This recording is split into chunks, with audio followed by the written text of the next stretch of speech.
तो आज हम देखेंगे भारतीय अर्थव्यवस्था, इंडियन इकोनॉमी के कुछ टॉपिक्स, बेसिक कॉन्सेप्ट, मौलिक अवधारणाएं, आर्थिक समृद्धि, इकोनॉमिक ग्रोथ क्या है, और साथ ही साथ इकोनॉमिक डेवलपमेंट, आर्थिक विकास में क्या अंतर है। आर्थिक समृद्धि, इकोनॉमिक ग्रोथ, ये एक निश्चित अवधि में अर्थव्यवस्था में उत्पादित वस्तुओं और सेवाओं के उत्पादन में निरंतर वृद्धि को दर्शाता है। इसकी प्रकृति ये मात्रात्मक होता है। इसके सूचक है जैसे जीडीपी, प्रति व्यक्ति आय। इसका ध्यान केवल आय बढ़ाने पर होता है। इकोनॉमिक ग्रोथ का मतलब होता है जैसे कोई व्यक्ति प्रति महीने 10,000 रुपये कमाता है और अगले महीने अगर वो 20,000 रुपये कमाने लग जाए तो यह उसकी हुई इकोनॉमिक ग्रोथ। और आर्थिक विकास, यह आर्थिक समृद्धि के साथ साथ सामाजिक संरचना, लोगों के दृष्टिकोण और राष्ट्रीय संस्थानों में सकारात्मक परिवर्तन को दर्शाता है। इसकी प्रकृति गुणात्मक होती है। इसके सूचक होते हैं एचडीआई, पीक्यूएलआई, जीनी गुणांक। इसका ध्यान जीवन की गुणवत्ता पर होता है। इसमें इकोनॉमिक ग्रोथ के साथ साथ मानव जीवन के अन्य पहलू जैसे हेल्थ, एजुकेशन, जीवन स्तर आदि शामिल होते हैं। तो इकोनॉमिक ग्रोथ तो एक छोटा कॉन्सेप्ट है, जबकि इकोनॉमिक डेवलपमेंट एक ब्रॉड कॉन्सेप्ट है। इकोनॉमिक डेवलपमेंट के अंतर्गत इकोनॉमिक ग्रोथ भी आती है और उसके साथ साथ अन्य मापदंड भी आते हैं। इकोनॉमिक ग्रोथ को मापा जाता है जीडीपी से, प्रति व्यक्ति आय से। इकोनॉमिक डेवलपमेंट को माना जाता है ओवरऑल डेवलपमेंट से, जैसे एचडीआई, ह्यूमन डेवलपमेंट इंडेक्स से, गिनी गुणांक से, पीक्यूएलआई से आदि से। इसका ध्यान केवल आय पर होता है, जबकि इसका ध्यान जीवन की गुणवत्ता पर होता है। इकोनॉमिक डेवलपमेंट एक ब्रॉड कॉन्सेप्ट है, जबकि इकोनॉमिक ग्रोथ एक स्मॉल कॉन्सेप्ट है। इकोनॉमिक डेवलपमेंट के अंदर ही इकोनॉमिक ग्रोथ आता है और इकोनॉमिक डेवलपमेंट में इकोनॉमिक ग्रोथ के अलावा अन्य मापदंडों को शामिल किया जाता है। तो ये मुख्य अंतर है इनमें। आर्थिक समृद्धि, इकोनॉमिक ग्रोथ और आर्थिक विकास, इकोनॉमिक डेवलपमेंट में प्रमुख अंतर। मुख्य फोकस, आर्थिक समृद्धि, इकोनॉमिक ग्रोथ का मुख्य फोकस आय और उत्पादन में वृद्धि पर होता है, जबकि आर्थिक विकास में लोगों के कल्याण और स्वतंत्रता पर होता है। वेलफेयर पर फोकस होता है आर्थिक विकास में।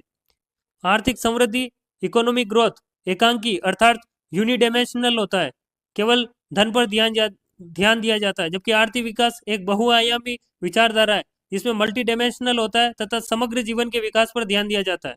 आर्थिक समृद्धि एक अल्पकालिक या मध्यकालिक परिवर्तन होता है, जबकि आर्थिक विकास एक दीर्घकालिक सतत प्रक्रिया होती है। आर्थिक समृद्धि, इसका मापन जीडीपी द्वारा किया जाता है, जबकि आर्थिक विकास का मापन एचडीआई मुख्यतः ह्यूमन डेवलपमेंट इंडेक्स द्वारा किया जाता है। भारत की अभी 4 ट्रिलियन इकोनॉमी है, तो भारत सिर्फ केवल आर्थिक ग्रोथ कर रहा है, इकोनॉमिक ग्रोथ कर रहा है, इसमें आर्थिक विकास नहीं हो रहा है। जबकि यूरोपियन कंट्री, स्वीडन, डेनमार्क, ये सभी इकोनॉमिक डेवलपमेंट करिए, इनमें इकोनॉमिक ग्रोथ के साथ साथ अन्य मापदंडों पर भी ध्यान दिया जाता है। जो विकासशील अर्थव्यवस्थाएं हैं वो मुख्यतः आर्थिक समृद्धि पर ध्यान दे रही है। यूरोप और अमेरिका जैसी डेवलप कंट्रियां, उनमें इकोनॉमिक ग्रोथ के साथ साथ इकोनॉमिक डेवलपमेंट भी होता है, तो वहाँ लोग ज़्यादा खुश रहते हैं। जैसे स्वीडन है, डेनमार्क है, फिनलैंड है, तो इनमें इकोनॉमिक डेवलपमेंट पे ज़्यादा ध्यान दिया जाता है, जबकि भारत जैसी अर्थव्यवस्थाओं में इकोनॉमिक ग्रोथ पे ज़्यादा ध्यान दिया जाता है। पर्यावरण और सतत विकास, इन्वायरमेंट डिग्रेडेशन और सस्टेनेबल डेवलपमेंट। पर्यावरण क्षरण क्या है, इन्वायरमेंट डिग्रेडेशन क्या है?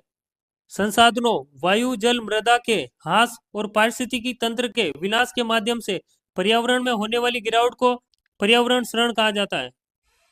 जैसे यहाँ आज अरावली मौजूद है और 5 साल बाद में अगर अरावली यहाँ नहीं हो, इसे काट दिया जाए, तो इसे बोला जाएगा इन्वायरमेंट डिग्रेडेशन, क्योंकि यहाँ का जो इन्वायरमेंट था वो समाप्त हो चुका है और यहाँ के साथ साथ रहने वाली पारिस्थितिकी तंत्र और जीव जंतु भी नष्ट हो जाएंगे, तो इसे बोलेंगे पर्यावरण क्षरण। ये क्या होता है? वहन क्षमता का उल्लंघन, जब संसाधन दोहन पुनर्निर्माण दर से ज्यादा होता है तो इसे वहन क्षमता का उल्लंघन बोला जाता है। कैरिंग कैपेसिटी से ज्यादा होना, मतलब जितने टाइम में उन संसाधनों का पुनर्निर्माण होता है उससे जल्दी यूज किया जाता है संसाधनों का, तो इसे बोलते हैं वहन क्षमता का उल्लंघन। अवशोषण क्षमता का उल्लंघन, जब कचरे का उत्पादन पर्यावरण की सोखने की क्षमता से ज्यादा हो तो इसे अवशोषण क्षमता का उल्लंघन कहा जाता है। सतत विकास, सस्टेनेबल डेवलपमेंट क्या है? ऐसा विकास जो भविष्य की पीढ़ियों की अपनी आवश्यकताओं को पूरा करने की क्षमता से समझौता किए बिना वर्तमान की आवश्यकताओं को पूरा करता है। मतलब सस्टेनेबल डेवलपमेंट का मतलब हुआ कि वो वर्तमान की आवश्यकताओं को पूरा करता है, साथ ही साथ भविष्य की चिंता भी करता है, मतलब भविष्य की आने वाली पीढ़ी भी उसका यूज कर सके ऐसे इस्तेमाल करता है, तो उसे बोलते हैं सस्टेनेबल डेवलपमेंट। मतलब वर्तमान में भी यूज होगा और भविष्य में यूज के लिए बाकी रहेगा, तो उसे बोलेंगे सस्टेनेबल डेवलपमेंट, नहीं कि उसका अभी समाप्त कर देना। अगर अभी समाप्त कर देंगे तो उसे बोलेंगे इन्वायरमेंट डिग्रेडेशन। जबकि सस्टेनेबल डेवलपमेंट का मतलब हुआ कि वर्तमान में भी यूज होगा और भविष्य की पीढ़ियों को भी ध्यान में रख के उसका यूज किया जाएगा, तो वो भविष्य में भी यूज के लिए रहेगा, तो उसे बोलेंगे सस्टेनेबल डेवलपमेंट। मतलब ऐसा विकास जो भविष्य की पीढ़ियों को अपनी आवश्यकताओं को पूरा करने की क्षमता से समझौते किए बिना वर्तमान की आवश्यकताओं को पूरा करे। मतलब वो वर्तमान की आवश्यकता को भी पूरा करे और भविष्य की पीढ़ियों की आवश्यकताओं को भी पूरा करने की क्षमता रखे और उसे समझौता न करे, तो उसे बोलेंगे सस्टेनेबल डेवलपमेंट। मुख्य रणनीतियां: नवीकरणीय ऊर्जा, सौर ऊर्जा, पवन ऊर्जा को अपनाना, जैविक खेती को बढ़ावा देना, चक्रीय अर्थव्यवस्था को अपनाना, ये सभी सस्टेनेबल डेवलपमेंट के उदाहरण है। पर्यावरण के कार्य और संकट: पर्यावरण के महत्वपूर्ण कार्य: संसाधनों की आपूर्ति, सप्लाई ऑफ रिसोर्सेज, अपशिष्ट का समावेशन, जीवन का भरण पोषण। पर्यावरणीय संकट का कारण: संकट तब उत्पन्न होता है जब संसाधनों का दोहन पर्यावरण की वहन क्षमता, कैरिंग कैपेसिटी से अधिक हो जाता है, कचरा उसकी अवशोषण क्षमता से बाहर हो जाता है, तो पर्यावरण संकट उत्पन्न होता है। सतत विकास की रणनीति: जैविक खेती, रासायनिक उर्वरकों का त्याग और प्राकृतिक खाद का उपयोग, उदाहरण सिक्किम जैविक राज्य। गैर गैर पारंपरिक ऊर्जा स्रोतों पर अधिक ध्यान, सौर और पवन ऊर्जा का उपयोग कर कार्बन उत्सर्जन को कम करना, उदाहरण अंतर्राष्ट्रीय सौर गठबंधन। स्वच्छ ईंधन, ग्रामीण क्षेत्रों में लकड़ी के धुएं को कम करने के लिए एलपीजी और गोबर गैस का प्रयोग, जैसे उज्ज्वला योजना, ये सभी सस्टेनेबल डेवलपमेंट को बढ़ाते हैं। पर्यावरण शरण बनाम सतत विकास: पर्यावरण शरण, इन्वायरमेंट डिग्रेडेशन और सतत विकास, सस्टेनेबल डेवलपमेंट में अंतर। पर्यावरण शरण, संसाधनों का अधिक शोषण किया जाता है, जबकि सतत विकास में संसाधनों का संरक्षण किया जाता है। पर्यावरण शरण, लागत समाज पर थोपना, सतत विकास जो प्रदूषण करता है वही उसका भुगतान करता है। पर्यावरण शरण का उद्देश्य वर्तमान लाभ को अधिकतम करना है, जबकि सतत विकास वर्तमान और भविष्य में संतुलन बनाए रखना है। पर्यावरण शरण के परिणाम स्वरूप ग्लोबल वार्मिंग, ओजोन क्षय बढ़ रहा है, जबकि सतत विकास के परिणाम स्वरूप पारिस्थितिकी संतुलन होता है, मतलब परिस्थिति में संतुलन बना रहता है। पूंजी के प्रकार, टाइप्स ऑफ कैपिटल: भौतिक पूंजी, उत्पादन में उपयोग की जाने वाली मूर्त संपत्ति होती है। टेंजेबल एसेट्स को कहा जाता है भौतिक संपत्ति, जैसे मशीन, भवन, कच्चा माल आदि। इसकी विशेषता, इसे बाजार में खरीदा और बेचा जा सकता है। तो फिजिकल कैपिटल क्या होता है, जैसे आप घर हो गया, मशीन हो गया, कार हो गया, ये सभी टेंजेबल एसेट फिजिकल कैपिटल कहलाता है, भौतिक पूंजी कहलाता है। मानव पूंजी, ह्यूमन कैपिटल, किसी देश के लोगों में निहित कौशल, शिक्षा और स्वास्थ्य का भंडार मानव पूंजी कहलाता है।